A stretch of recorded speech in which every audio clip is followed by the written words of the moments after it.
episode of FUM0122 machining, we are having fun with pistons and cylinders. So I have a kitchen plan, chicken plan here, so let's look at it.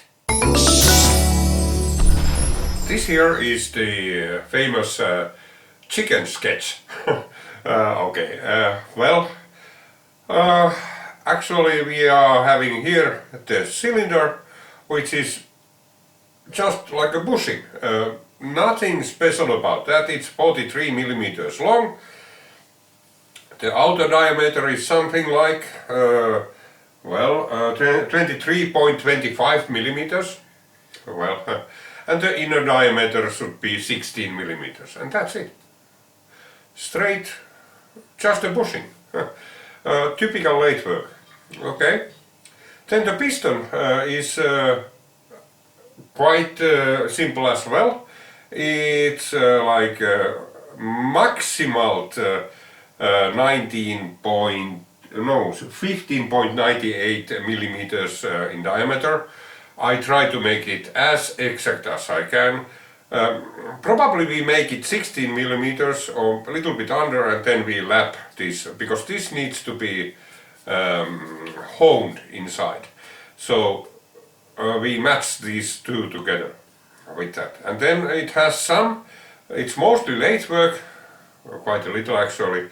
And then we need to go to the milling machine, make a groove on the end, and also mill away a little bit from here. All these can be done with a slitting saw and in one setup. So this is really easy to do. Okay, and how in earth did I end up with this kind of outer diameter? That's actually because the cylinder will be sitting here. So it will be fixed with 4 studs, which are M5 threads here, and then you have the outer diameter of this stud 5 millimeters. How come? And so here is my little calculation about this. Let me zoom a little bit nearer so you can see. Okay, so first of all, this is an enlarged picture of this end. So, this very non-round thing should be our round outer rim of the cylinder bushing. So, what we have here is actually, it is Mr. Pythagoras, which I was using here. Since the distance between these holes, the centers of these holes, the distance is this is 20 millimeters. So if we draw a triangle here, so the A side, A will be 10 millimeters as well as B. So because actually the C, this is the hypotenusa, I don't know what it is in English, in Finnish it is hypotenusa.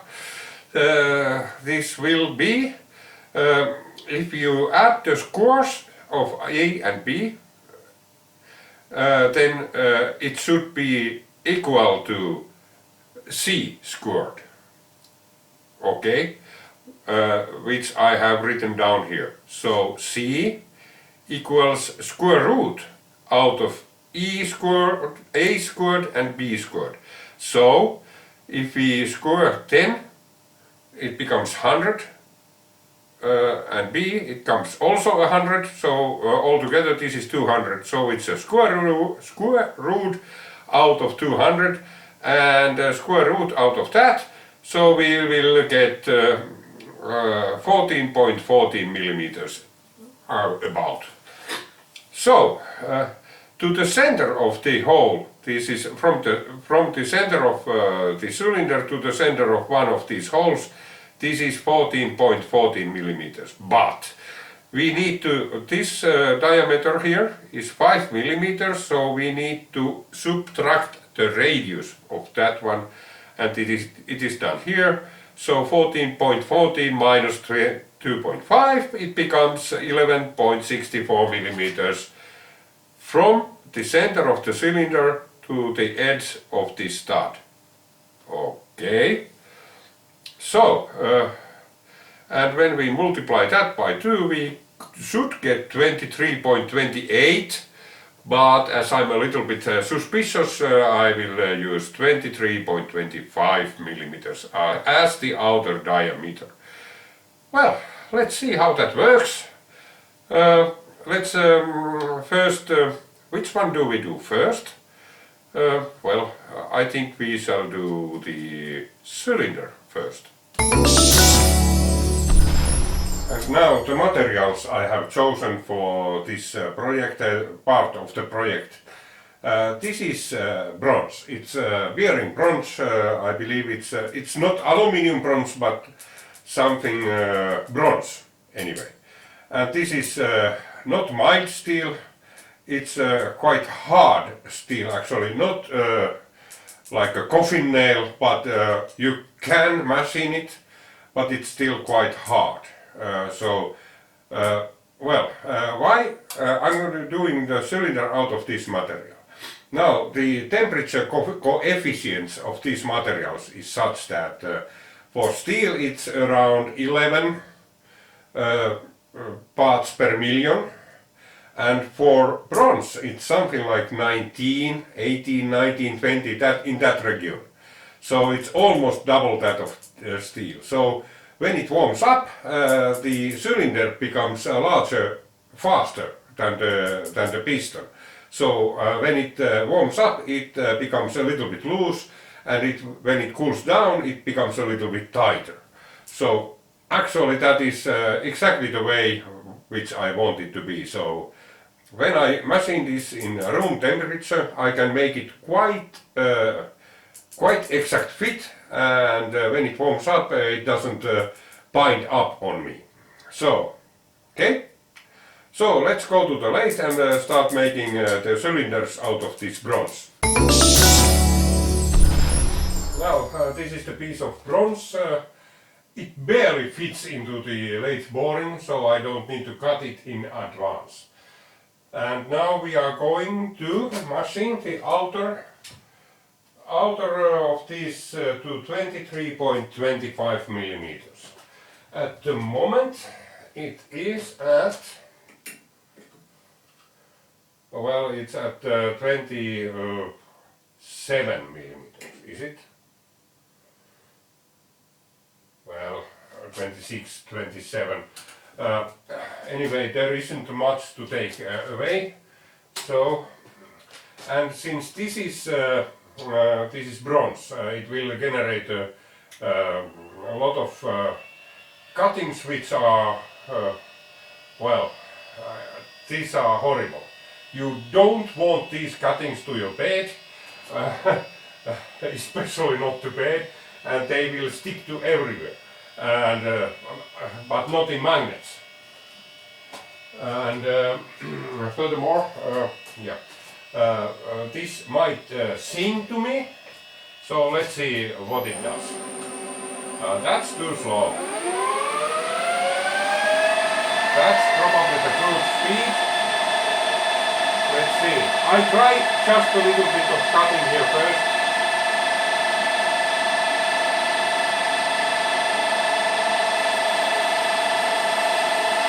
Okay, this works.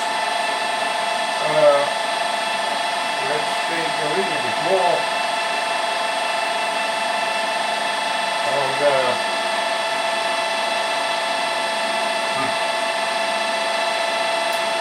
I'm feeding it with the lathe screw handle, and there is a stop here configured so that it will stop before the end of this. And I think we can use even more speed here.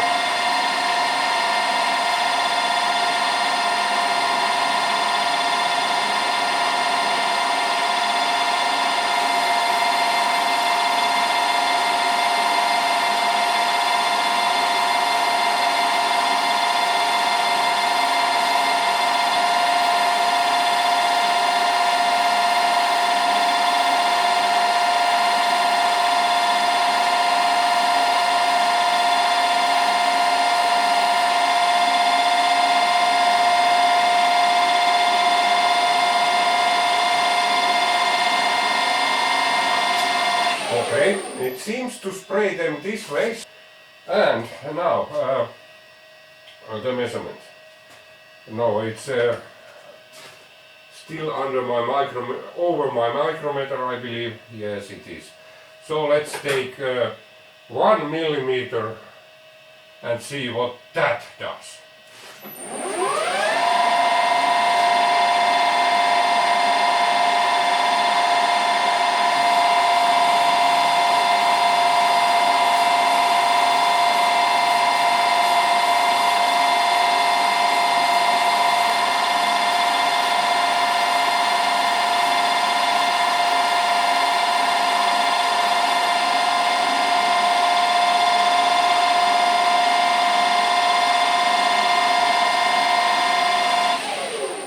Wow.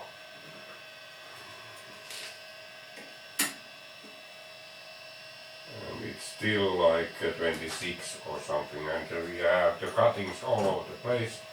Oh shit. 1 more millimeter.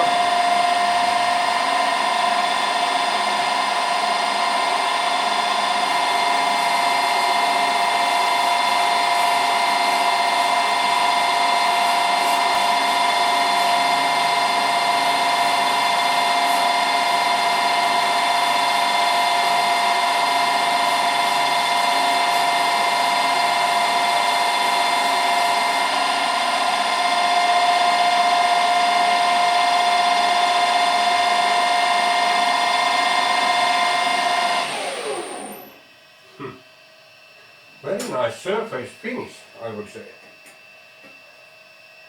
So now it's quite exactly 25. Let's see if, if my trustworthy 25 Hahn and Kolb Stuttgart micrometer agrees with that one. Well, it is actually 24. Boy, no. What is this? Well, yes, it is 1, 2, 3, 4, 24.75 at that end. 24.75, yeah. And this end then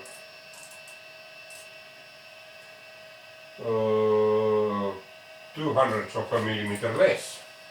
Oh, we have taper. Okay, not too much.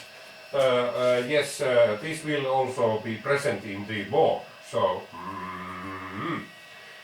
okay. So, 0.75. So, 75. 0.5, 0.6, 0.75. Let's see how exactly can we get to the even millimeter count now. I would like to have that. Okay, let's go. That was new. It was taking from this end something out, and it usually doesn't. That should be our destination. I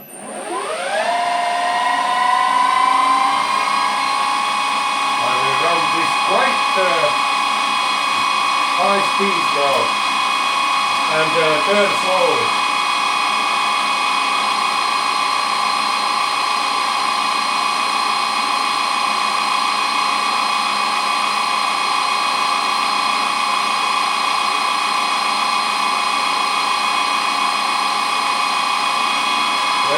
Measure that one first. I want to measure that one first because I don't want to waste the material.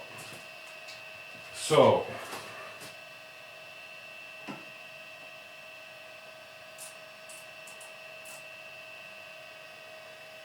well, 23.24. Okay, that's okay. We can go on.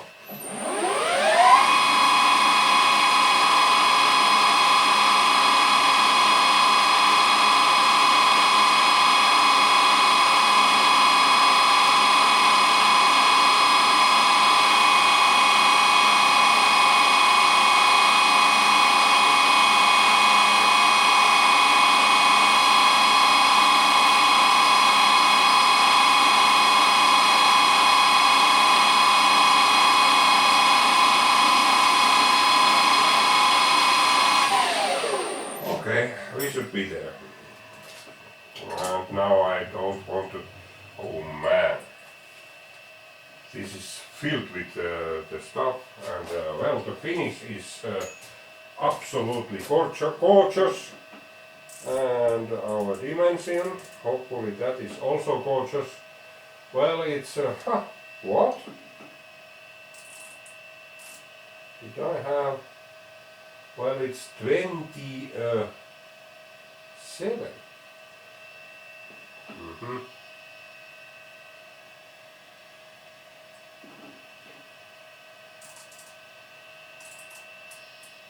Let's get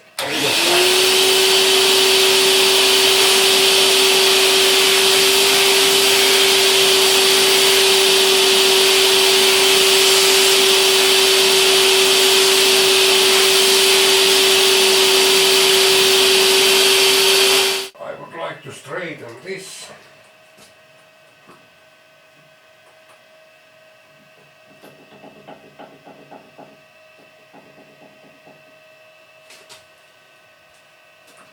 There you are.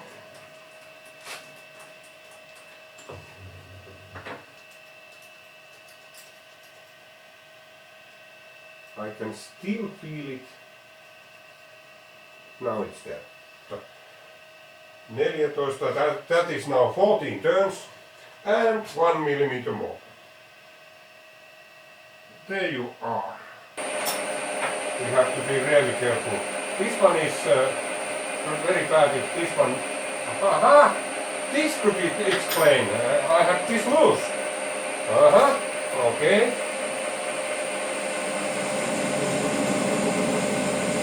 This stuff is a little bit strange. It doesn't cut alright.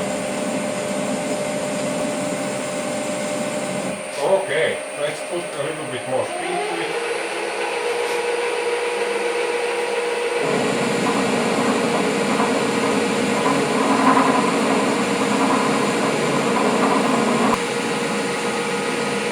Okay, we are almost there.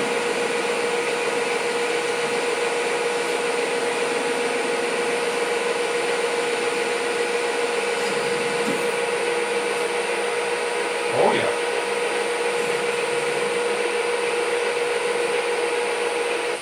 Okay.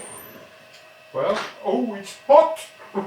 So I will make another like this. It's hot, as hot, probably also. So I will make another one like that, and then we start boring them. Okay. Now I have made two identical pieces of this, and well, the burr is still there, but we will get rid of that soon enough. So the next step will be to dial this into the lathe chuck.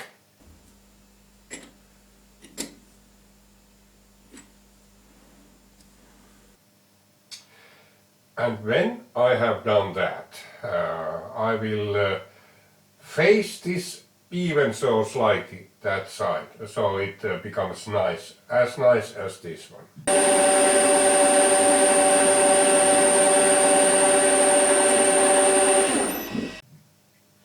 And when that is done, I will start boring it. And this will be done with this tool. This has a cermet insert, which has a good radius, and it produces a super finish. It might chatter. I have also set the stick out so that it barely can be used. So it's the minimum stick out I can use with this piece. So it can be used. As you can see, maybe you can see, maybe not, but the tip passes with 3 millimeters. So I need to. I will set the stop on the lathe. Put this very straight there, and then bore this to 16 millimeters. I will be using a snap gauge, my trustworthy micrometer, and it will be 16 millimeters after that.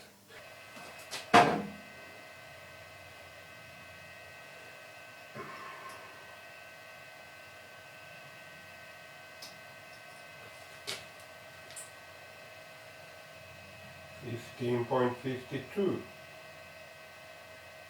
No, 15.51.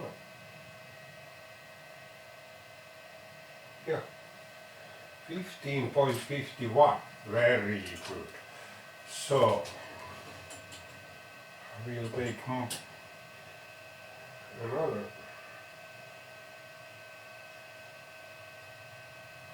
2500ths of a millimeter away. And hold the speed, hold the feeds, and hold everything.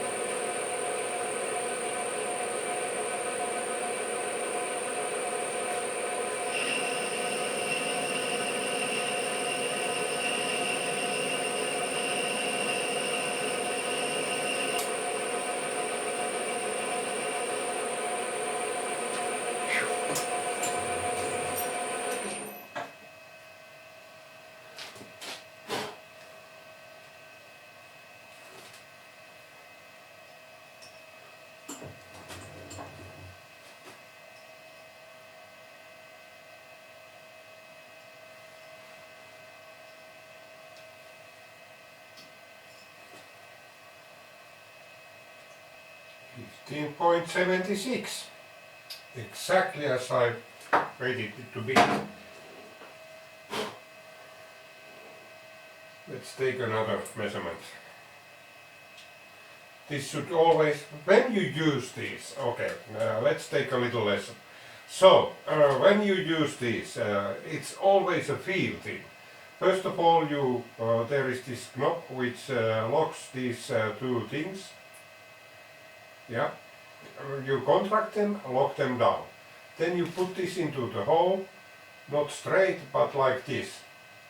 And then you release them, wiggle just a little bit, and then tighten again. Now the pins are larger than the diameter of the hole.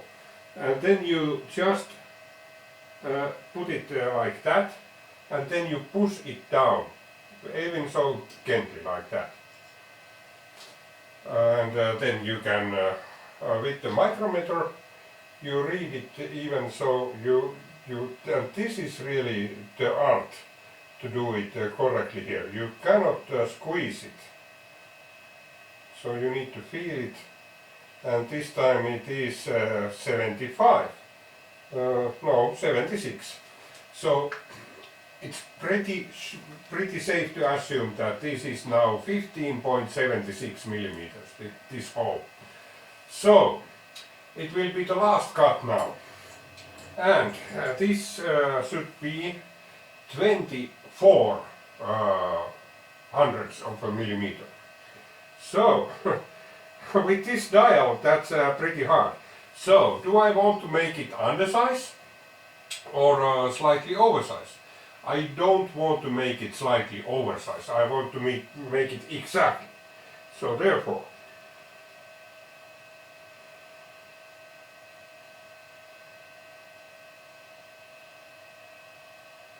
it should be there. And now I need to feed this exactly as I have done with the previous passes. Do everything exactly as I did in the previous pass. After that it should be exactly the correct dimension. Let's see.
moment of truth.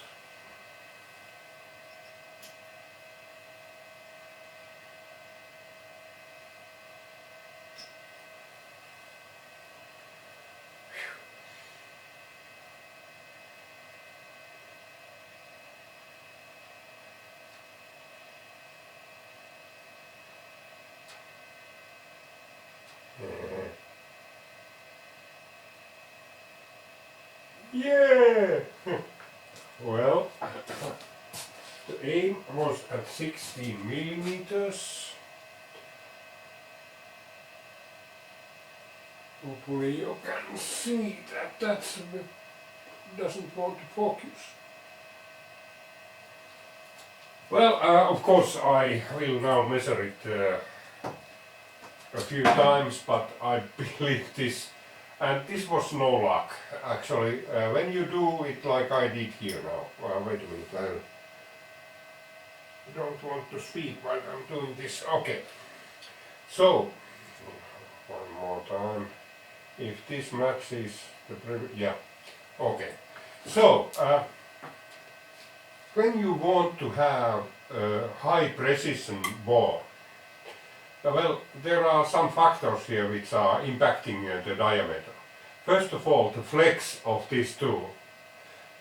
That is the reason, although this is a very stiff one, this is not any Chinese, this is actually, this is NKG tool, very hard, very stiff, but still, it sings to me, and it really flexes quite easily 100 or so of a millimeter on the tip here. So, what you have to do is to make the two last cuts must be quite the same.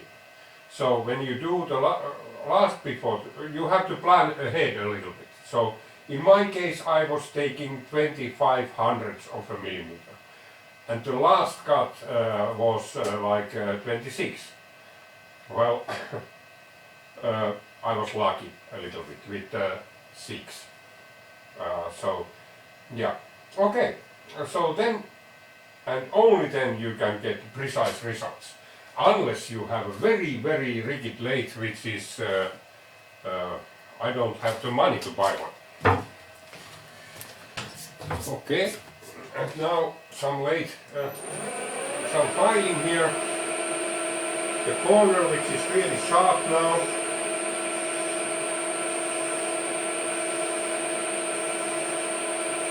I don't want to make any chamfer there, just take the sharpness away.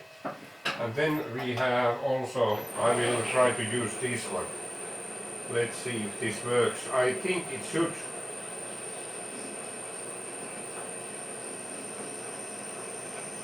And that's more than enough. That's done. Then I turn this around. And now please notice I'm taking this jaw and that jaw. And now when I turn it around like that, I tighten the same jaws.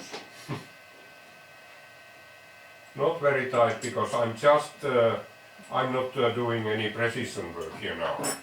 Just filing the edge here.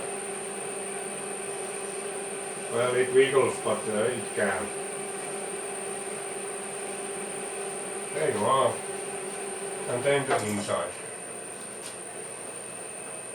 And this one has quite a burr here. Very gently. So there you are. Done. Okay. So it was this one and that. Okay. Now just do the other part as this one. Well, this was a success, I believe. And the surface finish is, well, I can show it to you. When we didn't have the chatter, so then it comes like this.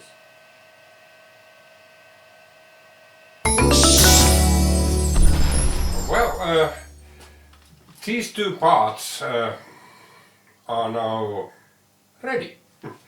And here you can see the finish. It's quite good all over the place. Well, that insert, that Sermet insert does really good job on these kind of things. Although it tried to sing on me, it was like Frank Sinatra, but when I slowed it down and adjusted my feed, yeah, I was feeding manually, so then I could avoid that singing quite well, actually. So, how good fit is that? Here I have one piece of, this is 16mm rod, which is case hardened, and it was used in some IBM equipment. This is actually the material I used for the grinder support. And yeah, it's actually I measured it, and this is something like, well, yeah, it is 15.97 millimeters in diameter. Okay, and these are supposed to be 16. Okay, so what kind of fit do we have here? Is it a slip fit? Well, it seems to be, right? Wrong. If I put my finger here on top, it will stay there. It comes even so slowly out, but once I release my finger, it drops off. And the other one then, well, slip fit, but again, same thing. I would say this fit is perfect. If I make my pistons like this, well, I think we are there. So, this is my gauge. Okay, so now the material I'm going to use is this for the pistons. And this is some mystery steel, also from a line printer. And yeah, it's but this one is not hardened, so I can machine that one. So what I will do, first I will put it into the lathe, dial it in. After that is done, I will face it. No way, it is case hardened. I don't want to use this one.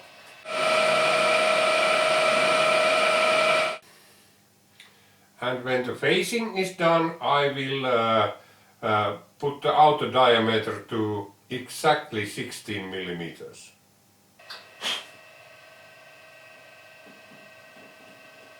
There you are. That's a good fit. Really good fit. Okay. Yep. Okay. And when this is done, I will go to milling machine and then with a slitting saw make the needed slots.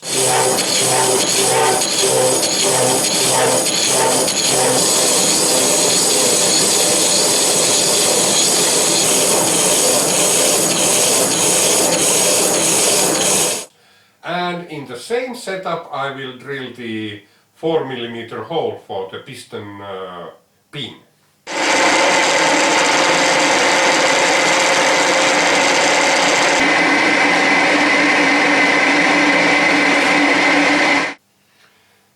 And when that all is complete, I go back to my lathe and part it off from the correct place.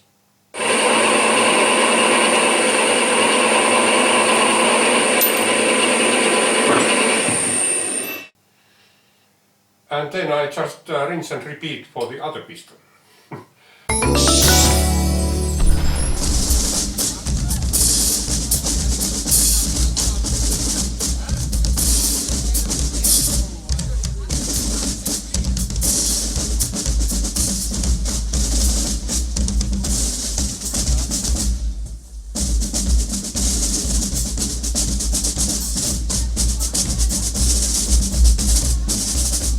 I have got a piston with connecting rod and a cylinder that matches that one, and matches really well. And this is going to be well, both ways, by the way. So there are no bind. How would I say? Well, it works. And well, this ends this episode of window brick machining. In the next episode we will be doing, well, I think it will be, well, the other half for this this thing. Namely, I need to construct this somehow. So I need to put, there will be a crankshaft inside, rotating, and there will be a plate here. And this is something we are going to do in the next episode of window brick machining. Till then, bye!